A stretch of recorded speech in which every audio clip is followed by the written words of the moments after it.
Okay, I think Ananya and some people have gone to the CU book center. They would like to buy some Chula t-shirts.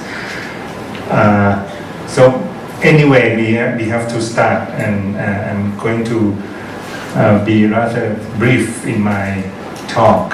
This is a talk in information ethics, which is a branch of applied ethics. Oh, they are coming. We have bioethics, dealing with medical sciences, biotechnology, and so on. And we also have information ethics, which is ethical consideration of information technology, information and communication technologies. So this is another part, and we have listened to all kinds of disciplines in this meeting, so which is a strength in a way. So I'm going to talk about problems and challenges facing information ethics in Thailand. And in Thailand, by talking about Thailand, I don't mean to limit the scope of the consideration only to this country, because the consideration can be compared and can be similar in other countries also. So here is the outline. I will start with a brief summary of the situation in Thailand, so you learn a little more about this country, and you can compare with your country and with other countries in the region also. And then I go to main issues in information ethics, and this is something for some of us who would like to perhaps to go deeper into information ethics, which is as I said, a major branch of applied ethics. And then we are going to talk about challenges and opportunities.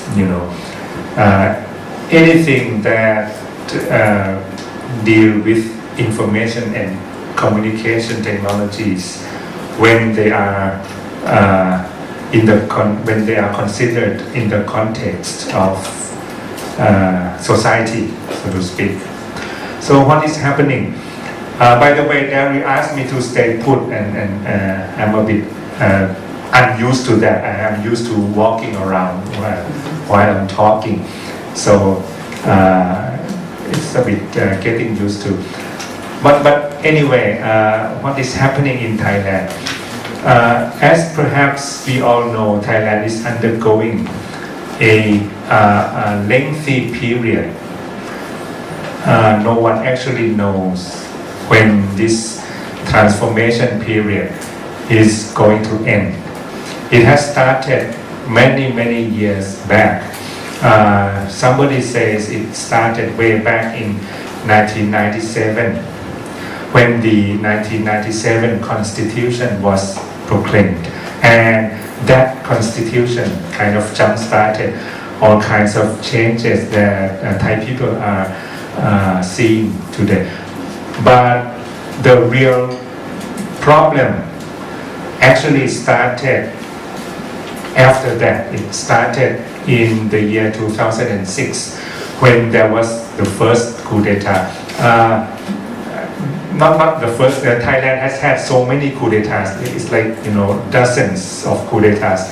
But there was a big coup in 2006, which toppled the government of Thaksin Shinawatra, and that kind of started the whole problems that continued until today.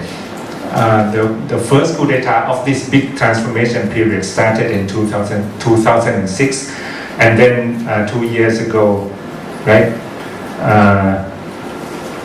2 or 3 years ago,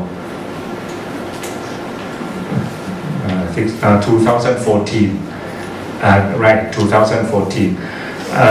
Prayut Chan-o-cha, who is the current Prime Minister, former Army Chief, did the second coup d'etat of this big transformation period, and then it just kind of made the whole problems much more serious. So this is what is happening. Many are deeply worried about the whole thing. You talk to a Thai person for a little while, and then the talk tends to go back to politics, and people are uneasy about this because they have not experienced anything like this before.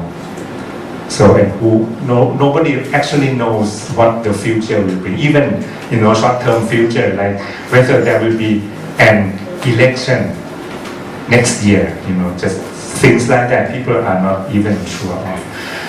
And the internet, and this is the topic that we are being concerned with, has been a key tool in this transformation. We are talking about social media like Facebook, Twitter, and so on. And we are talking about the very, very extensive use of communication technologies that are there in the mobile phones. Believe it or not, Thai population is about 65 million. 67 to be more exact. And there are 97.1 million registered mobile phone numbers. So many people in the country are registered with more than one mobile phone number, right? Because I have to stand up, and I will keep myself in the picture. I see to that. 67 million people and 97 mobile phone numbers is an amazing number, because only a few decades ago, before everybody has a mobile phone, we had this big problem about there being not enough landline numbers for the population. The total number of landlines numbers are like 5 or 6 million only, current numbers. So you see how people prefer the mobile phone that much to when compared with the landline numbers. And almost all the mobile phones that people have are connected to the internet, either 3G or 4G or whatever. So you see the power and the pervasiveness of the internet in Thai society.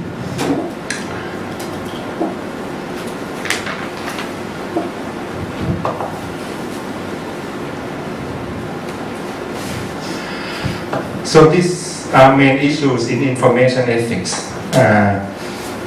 We have had in Thailand, and this issue is in general. When we talk about issues in information ethics, about the role of the media in politics or politicization of the media. The media are being used as a propaganda tools for both sides of the conflict that Thai people are experiencing at the moment. So they are being used to kind of whip up public opinions, to instigate more and more feelings and so on, and to advance agenda of these conflicting groups. People are divided according to which discussion group they belong to. This also seems to happen with social networking media such as Facebook and Twitter. So what is happening is that if you think yourself to belong to one political group, you tend to become friends with people who share the same political ideas, and you talk more to those who share the same political ideas as you do. So there is not much discussion across political divide, so to speak. And for many theorists, and this is actually not happening in Thailand only, it is kind of a worldwide phenomenon when we're talking about communication technologies. It tends to kind of diminish the promise that people at first thought of as benefits of social media and communication technologies.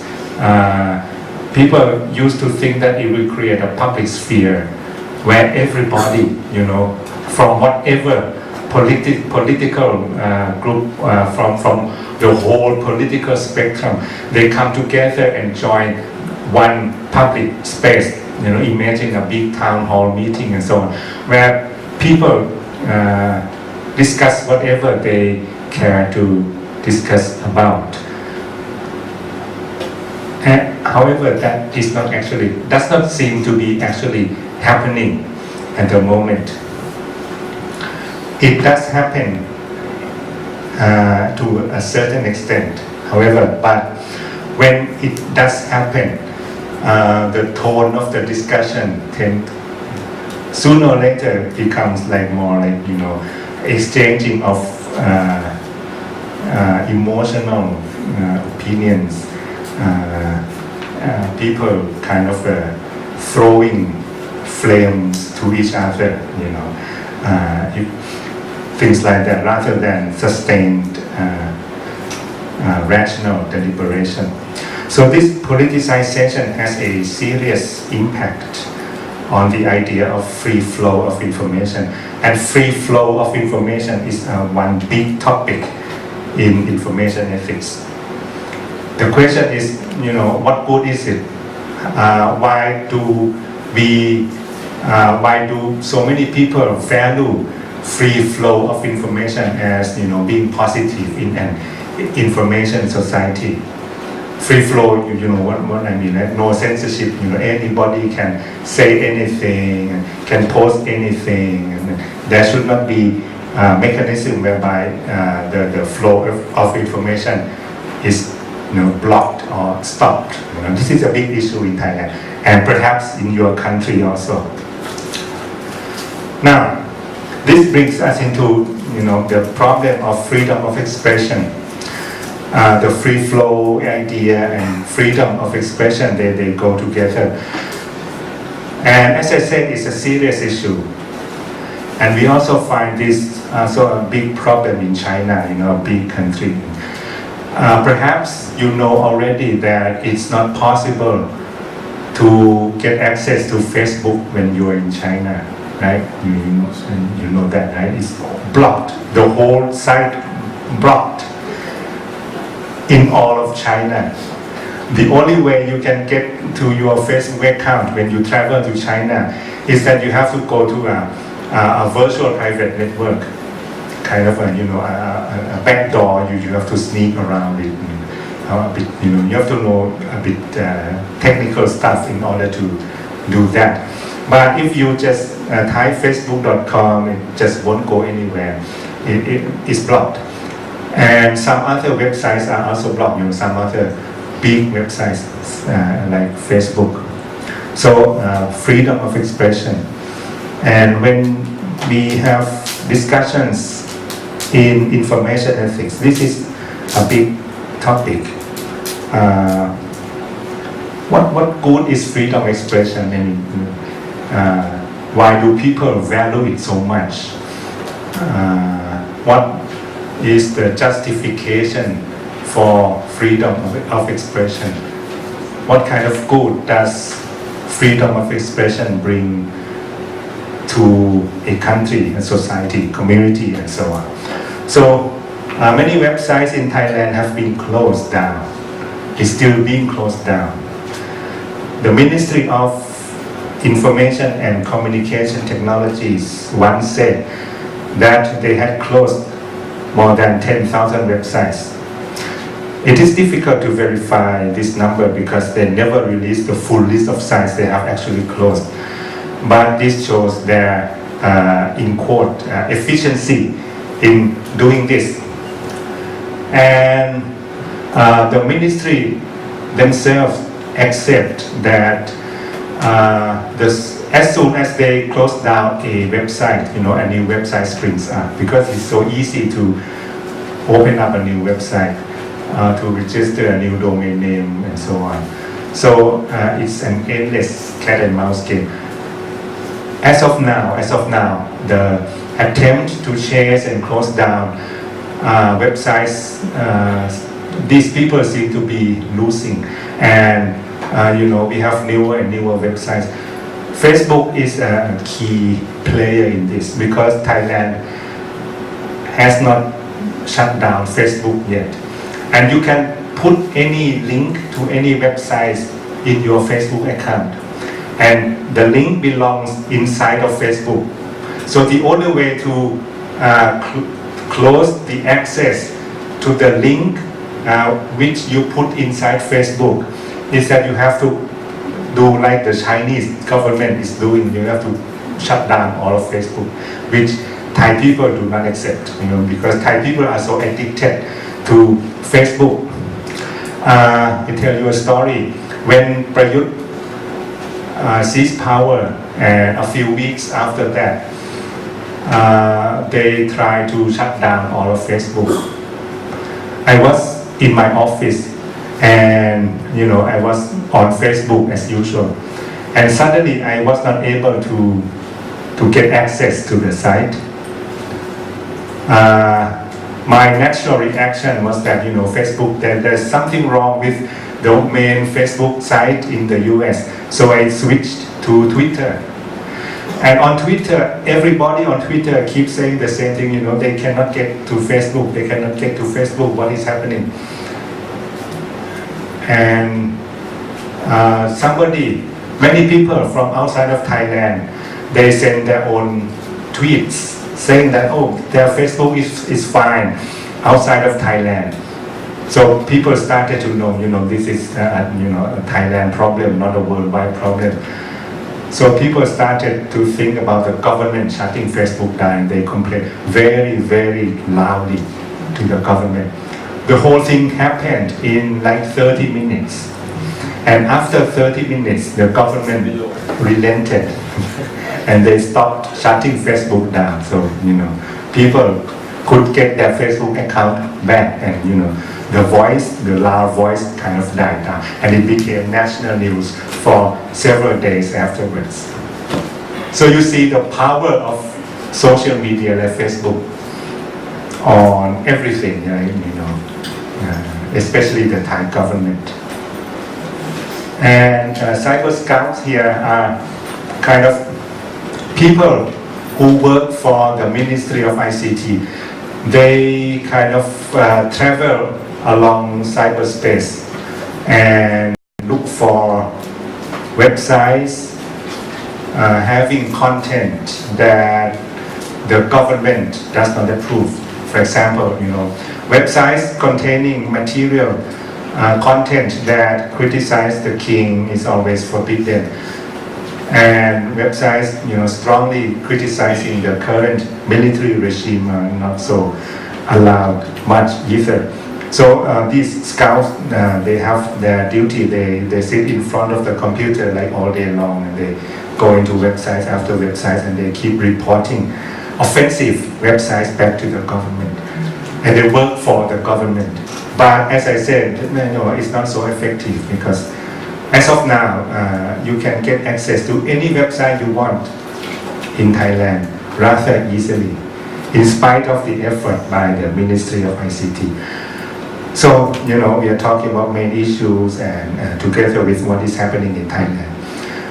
This is another topic in information ethics. Copyright and intellectual property.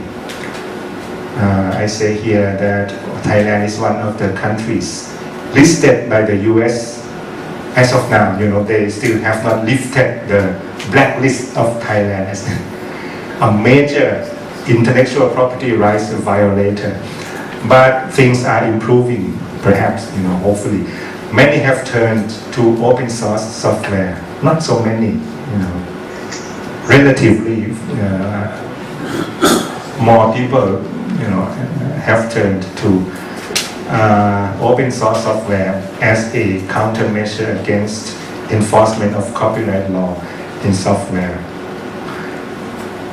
Nowadays, the situation is a bit improving. People understand more, or they have no choices. They cannot go to pirate software any longer, especially if you are using Windows. If you are using a Mac, you have no choice from the beginning. You have no other alternative. There is just no pirate. Mac OS 10 copies, it's just not there.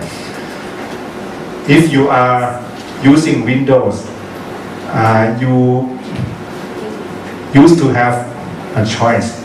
You can either buy, pay big sum of money for a real copy of Windows, or you go to like Panti Plaza, not too far from here, is a world center for pirated software. You can buy your pirate copies of Windows for like 100 or 200 baht, and then you install it on your computer. But now Microsoft has changed their policy. With Windows 10, it's no longer you go out, the matter of you going out and buy the whole package and install it onto your computer. It's more a matter of paying for licenses or subscribing to the software, where you pay monthly fee to Microsoft. I don't know whether this policy works, but from what I have, informally observed, the issue of pirated Windows software have been kind of more quiet, more diminished, but we have to wait and see. So another topic, big topic, I have done quite a lot of research on this topic, concerns privacy. Traditionally, privacy was not much of an issue in old Thailand, Siam.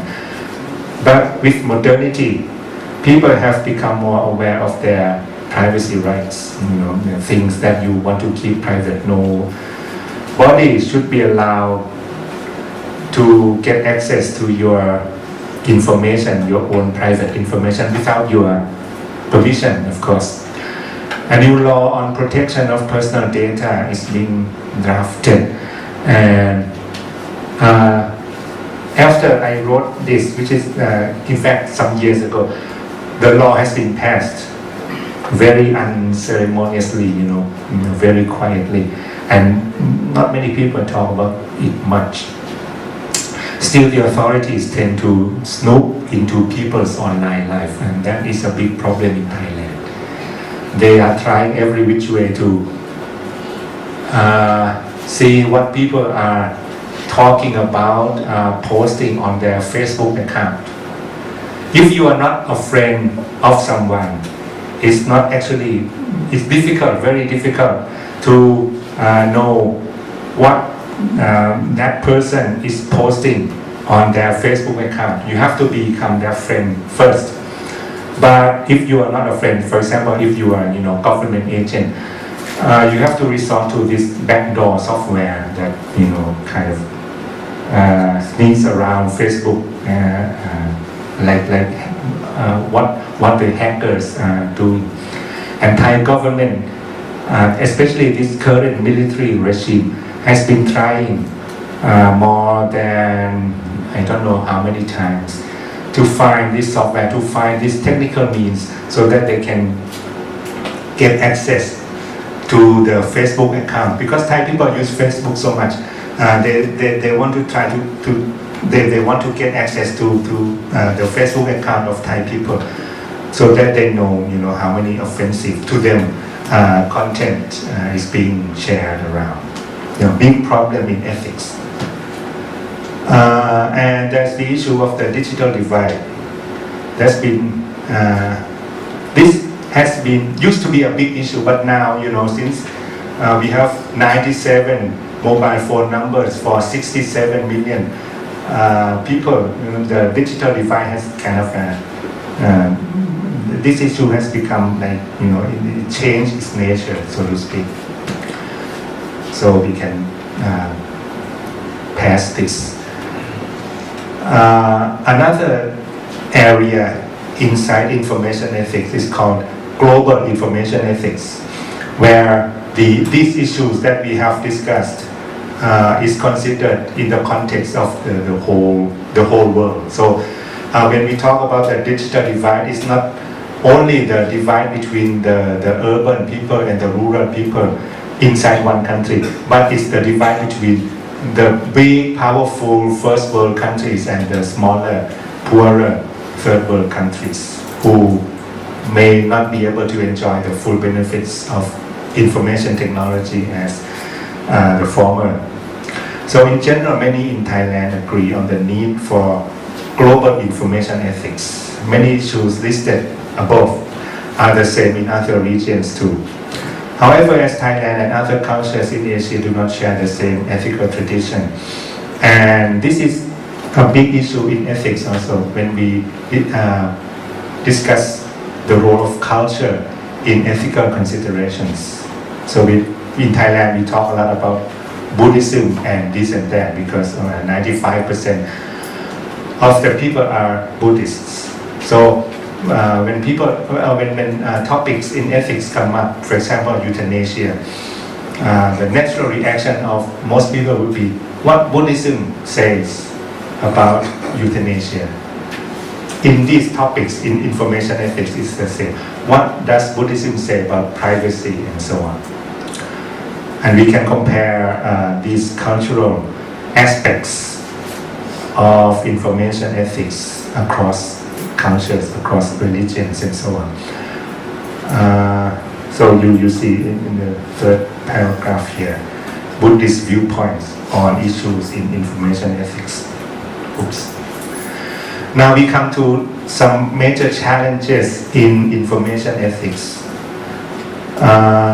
Of course, there's the issue of language. What I mean here is that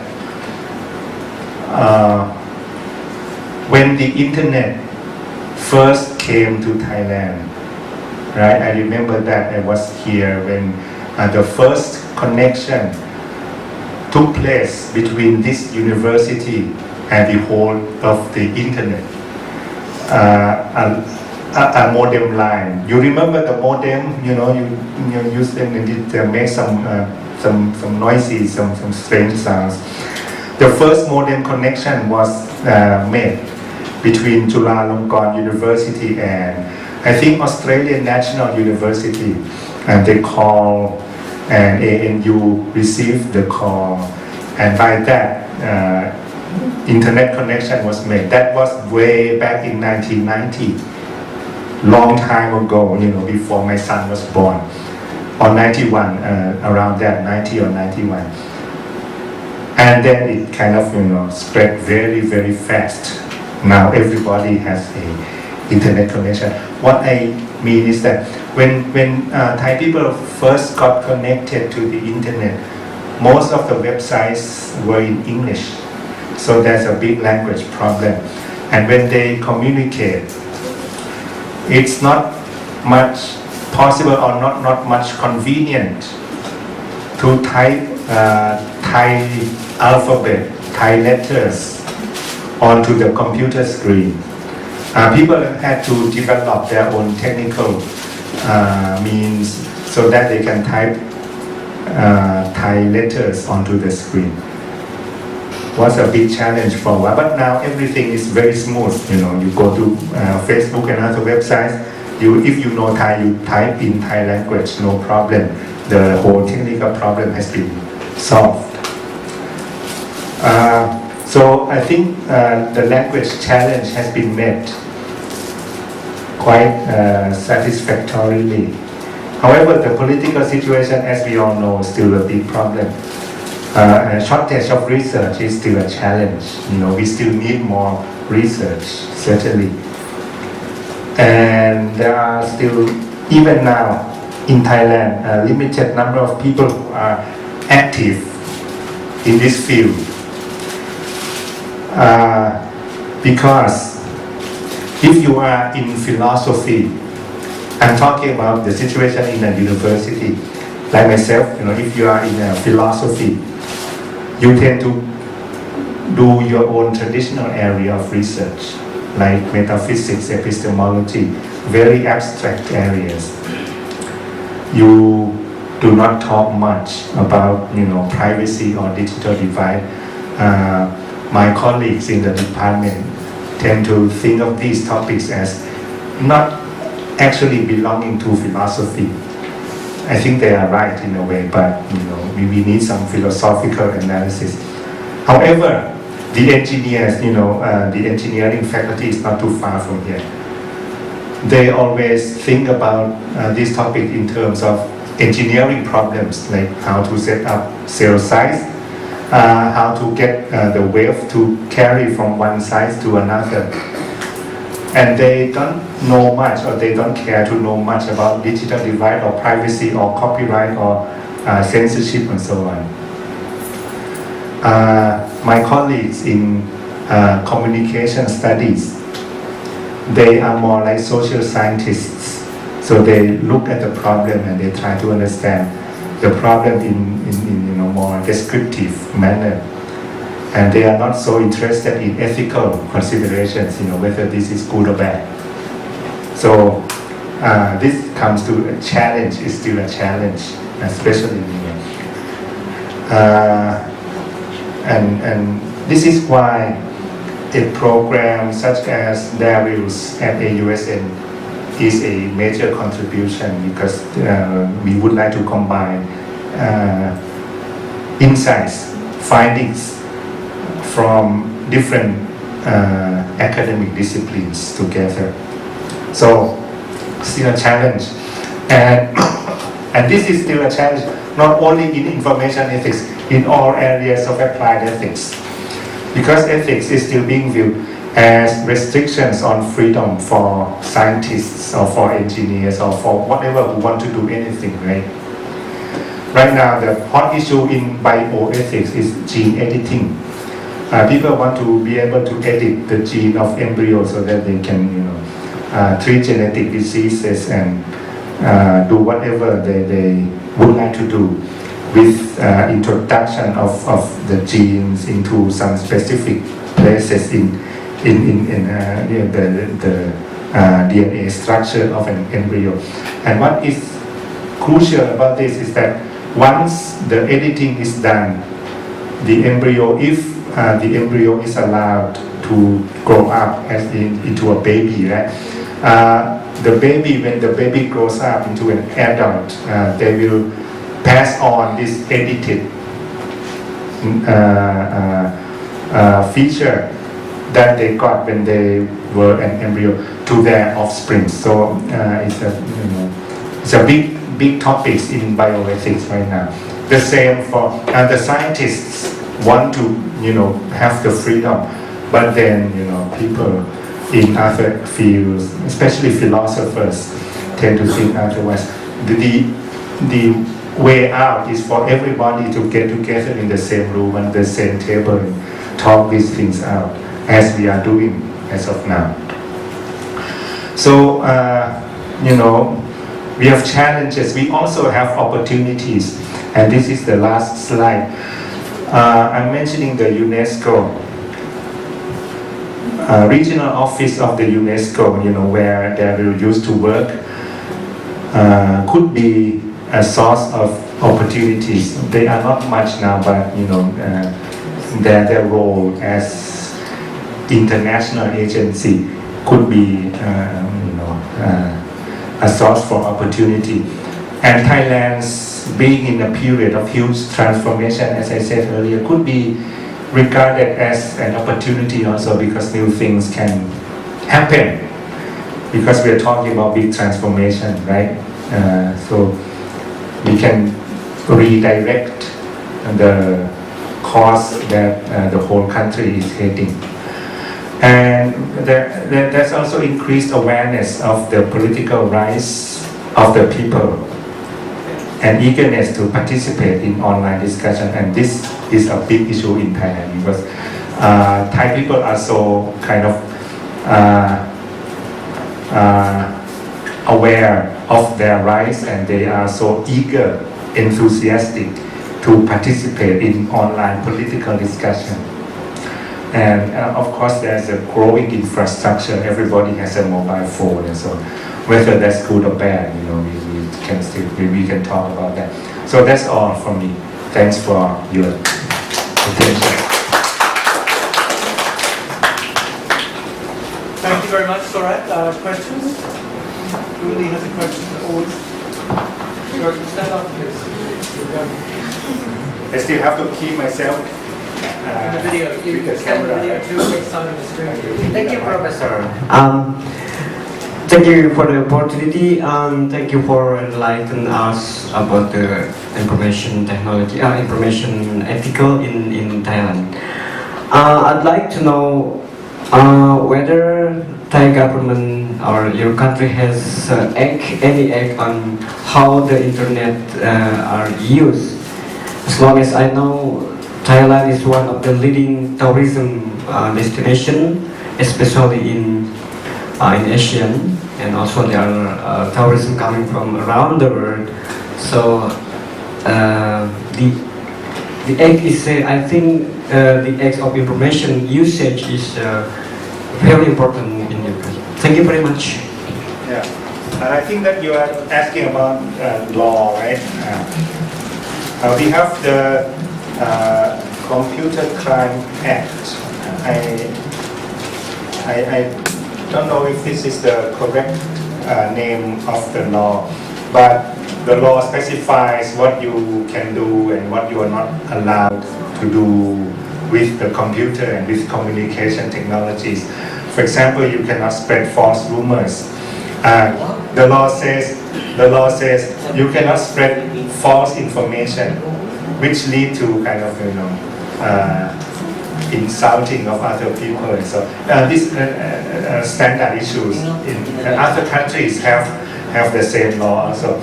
But the problem with Thailand is that the enforcement is not standardized. I mean, the enforcement is selective. A big problem. The government belongs to one political group, one side of the divide. They don't usually enforce the law on their own people or people who belong to the same side as they are, but they keep on using the law very strictly, and many say unjustly with the people on the other side, like the red shirt people. So big problem. And the law itself, the law was drafted and passed with the intention of making Thailand, being on a par with other leading countries in the world, because every country has their own computer crime law. But the enforcement of the law, no hacker has been arrested since the law was passed in 2007. No. But hundreds of people have been arrested for putting up information that the authorities do not like. So, Much more political. yeah. Actually, sir, the same problem in the Philippines. Actually, there is a proposal in the government that we will have a cybercrime law. But until now, the proposal cannot be pushed because the problem is on the implementation. Like, for example, how do you determine who makes the crime on the internet? Like, for example, on Facebook. I could actually just grab a picture of some random guy there and put the name of the guy and put malicious comments about the government on my post and etc. So the implementation is really very challenging. Yeah. So same problem goes across countries. Thank you very much for the very nice presentation. Actually, the Philippines, same case. And it's not only really the implementation of the various laws we've got in the Philippines, but the biggest problem is the justice system. Yeah. If you complain, It will take 20 years to 40 Yeah. years to end. So there's a saying that justice delayed is justice denied. Yeah. So I think so people won't complain anymore, and if ever they complain, it's only the lawyers Who will who benefit? benefit, and it takes time. Yeah. Thanks for sharing. Any other comments or questions?